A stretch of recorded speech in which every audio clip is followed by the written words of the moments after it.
Welcome, brave souls, to Fear File Chronicles, your one-way ticket to spine-chilling stories and terrifying tales. Tonight, we'll be diving into the darkest corners of the human mind with the story, After the Fall, Part 6, penned by the twisted mind of Locked 334. Together, we'll explore the unexplained and face our deepest fears. But before we begin, if you enjoy trembling in terror, be sure to hit that like button, share this video with your fellow fear fanatics, and subscribe to our channel. Don't forget to click the bell notification so you never miss an eerie episode. Your support truly means the world to us, so feel free to leave a comment below to join the Fear File Chronicles community. Now, without further ado, let's unravel the mysteries of the unknown together as we delve into tonight's fear-inducing story, After the Fall, Part 6. Dim the lights and prepare yourself for a chilling journey into the Fear File Chronicles. The thud of combat boots resonated down an expansive corridor, accompanying Tony as armed guards led him into a large concrete structure embedded in a mountainside. Upon his entry into Canada, his weapons had been seized. He had barely stepped a few yards inside the border station, seemingly abandoned at first glance, when he found a dozen rifles pointing his way. After confiscating his belongings, the guards ushered him into a jeep. Blindfolded for what felt like an eternity, he was finally allowed to see the grand entrance of the bunker. His mind reeled, wondering about their plans for him, and he found himself yearning for Colin's protection. Their journey concluded at a massive iron door. One of the men banged on it with his fist, the sound resonating against the surrounding concrete walls. Seconds later, a metallic clatter emanated from the other side, and the door swung open. Another camouflaged figure gestured Tony inside, directing him to a small chair behind a large metal desk. He took a seat, his body quivering with apprehension. Once the door closed and latched, the man across the desk opened a small folder resting before him. The pen clicked, and the folder was flicked open to reveal a form. Name? The man asked. Tony flinched at the sudden query. Tony, full name, please. The man's tone was laced with irritation. Anthony James Williams. Your age? Came the next question. 12 in November. He answered while glancing around. What is this place? Your questions will be answered in due course. Right now, we need some answers from you. The man finally made eye contact with Tony. So, where are you from? Tony hesitated before finally admitting. Georgia. The man scribbled Tony's responses onto the form, quickly filling it with personal details. Seated nervously, Tony tapped his foot on the floor, the hum of the fluorescent lights overhead, creating a disconcerting rhythm with the interrogative questions. He thought of Colin, wondering how his friend would have reacted. In his mind, he imagined Colin defiantly standing up to the border guards and overpowering them all. He had built an image of Colin as a superhero, which brought a smile to his face. The sound of the folder snapping shut jerked him out of his daydream. Okay, enough of the boring stuff. Let's get to why you're here. The man smiled, introducing himself. This is Forward Base Charlie, and I am Bandit. Confused, Tony asked, Your name is Bandit? Indeed, we have the option to change our names upon joining. You'll find most people have unique names around here. Once you're settled, you can choose one for yourself, but choose wisely, it sticks with you. Bandit tapped his pen on the folder as he spoke. So, what is this place? Tony gestured around. When civilization collapsed, many were at a loss. Governments crumbled, armies lost their purpose, and some people just lost it. Bandit's voice carried a note of humor. This chaos created a void, and we stepped in to fill it. And who are you exactly? Well, our leaders are ex-military from all over. They banded together to protect survivors, recruiting anyone fit to serve. That's how I joined. I was just a greenhorn from Oregon with no experience in handling a firearm. Bandit chuckled. But who are you? Sorry. I tend to ramble on. They say I have a big mouth, which is why they've got me doing these interviews with newcomers. Tony only shook his head, causing Bandit to realize he still hadn't given a clear answer. Okay. We call ourselves the apex predators. That sounds really lame. Bandit shrugged.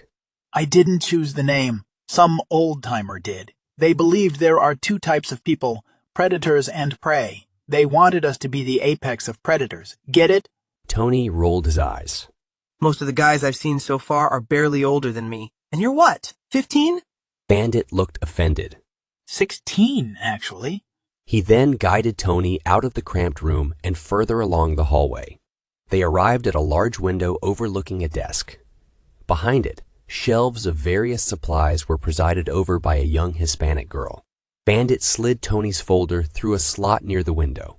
As the girl reviewed it, she and Bandit bantered casually. Tony stood by, taking in their conversation, and learned that the girl was called Pack Rat, an apt moniker for someone overseeing the base's supplies. His eyes surveyed rows of clothing, food rations, weapons, ammunition, and personal hygiene items. Pack Rat finally addressed Tony, asking for his clothing and shoe sizes. Much like Bandit, she jotted down every response in Tony's file. Once she finished, she disappeared amidst the stacks, returning with a heap of clothing that she dropped into the slot. At Bandit's nod, Tony retrieved the items.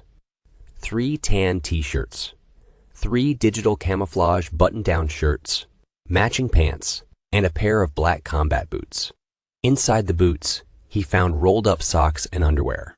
That's all for now, until we gauge your capabilities better. They proceeded deeper into the compound, passing through a large set of double doors and arriving at a crosswalk in the hallway.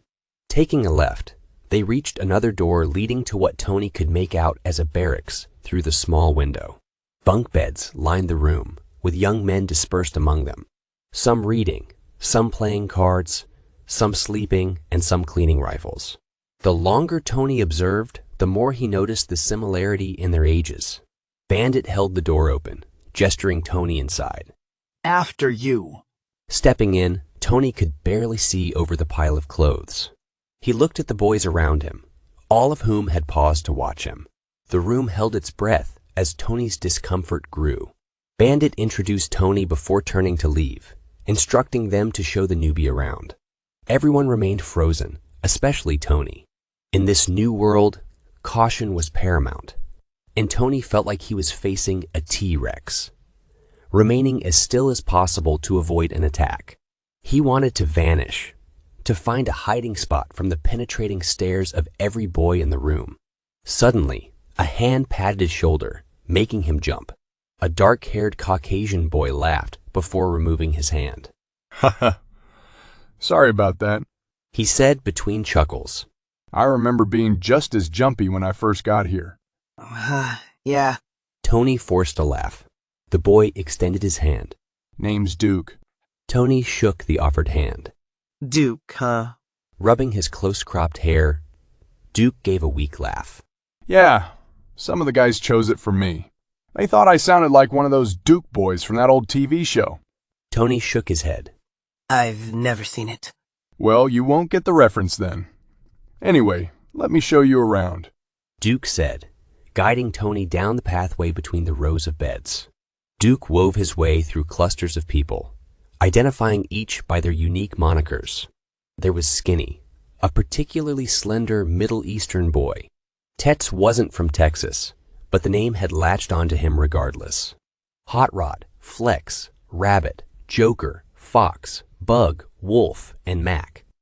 Shortened from Mac Truck because of his imposing size. All names imprinted with the personalities of their holders.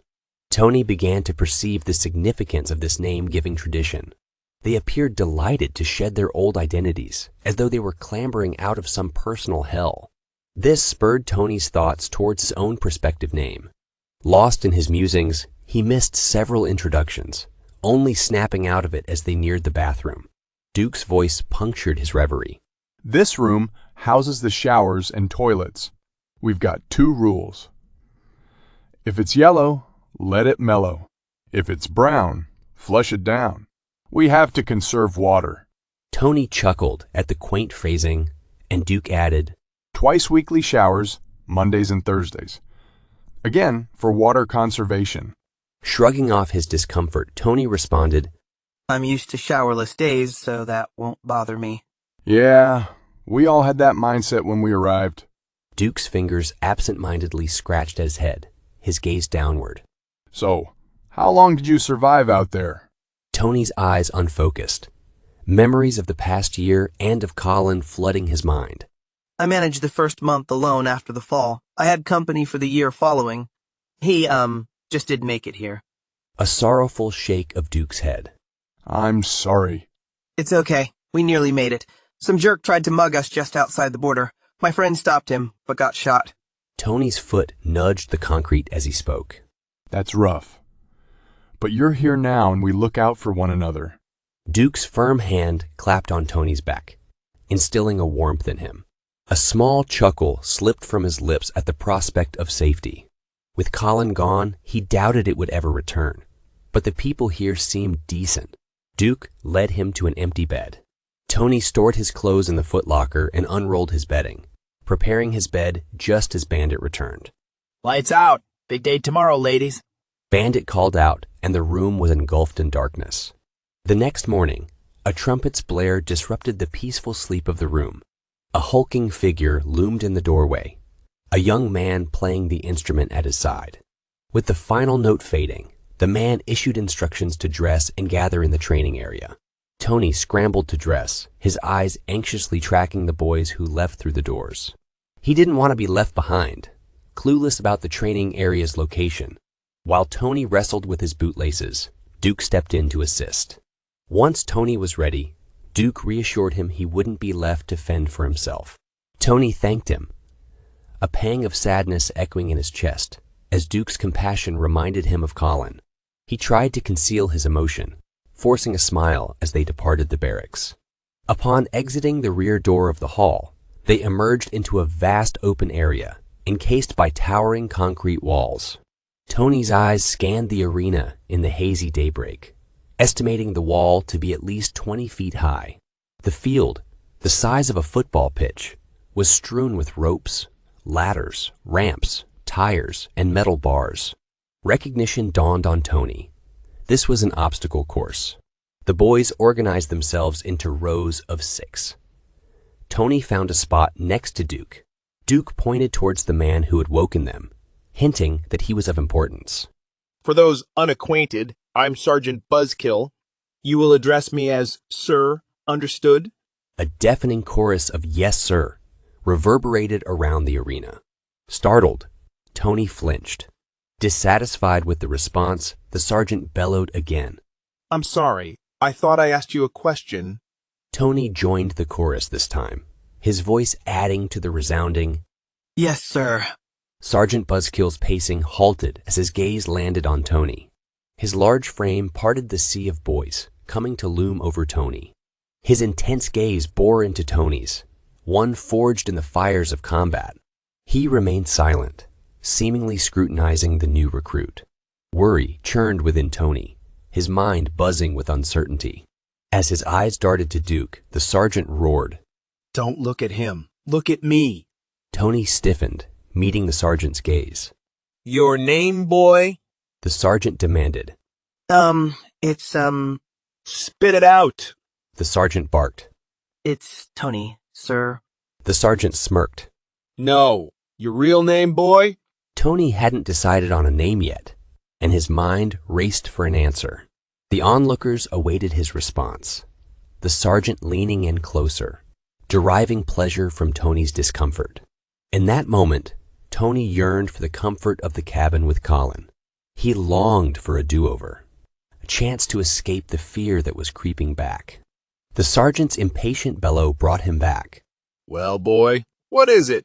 On autopilot, Tony responded, Stone. Leaning back, the sergeant guffawed. Stone? More like pebble.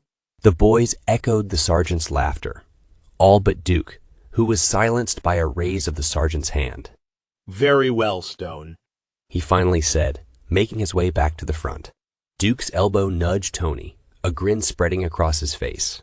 Now christened stone, Tony had etched his place within the base. The day commenced with calisthenics, followed by the obstacle course. Tony, initially anxious, found himself maneuvering with ease, owing his physical preparation to the year with Colin. His desire to honor Colin's memory drove him to finish first. His promise to survive echoed in his mind, and a smile found its way to his face. Why are you smiling, Stone? I'm alive, sir. For now, at least. The sergeant retorted, a somber note in his voice. Tony's smile faded as the rest of the boys finished the course. Exhausted and panting, they begged for respite. Duke congratulated Tony for finishing first, but Tony's smile was forced, unable to forget the sergeant's ominous warning. The illusion of safety, created by the base's walls, was shattered. Tony knew he would have to venture beyond them someday, a fact confirmed by his instructor's grim warning. Well, my friends, we've reached the end of tonight's chilling tale. After the Fall, Part 6 by the talented Locked 334. I hope you've enjoyed our descent into darkness and that you'll carry a piece of the Fear File Chronicles with you as you drift into uneasy dreams. If our story left you shivering and shaking, don't forget to like this video, share it with others who crave a good scare, and subscribe to the Fear File Chronicles for more haunting horrors. Remember to hit the bell notification so you're always among the first to know when a new nightmare awaits. As always, we appreciate your support and would love to hear your thoughts in the comments below. Sharing your fears and frights with us truly means a lot, so don't be shy to engage with our sinister community. Until next time, remember to embrace the darkness, for it is within the shadows that our most terrifying stories are born. Good night, and stay scared.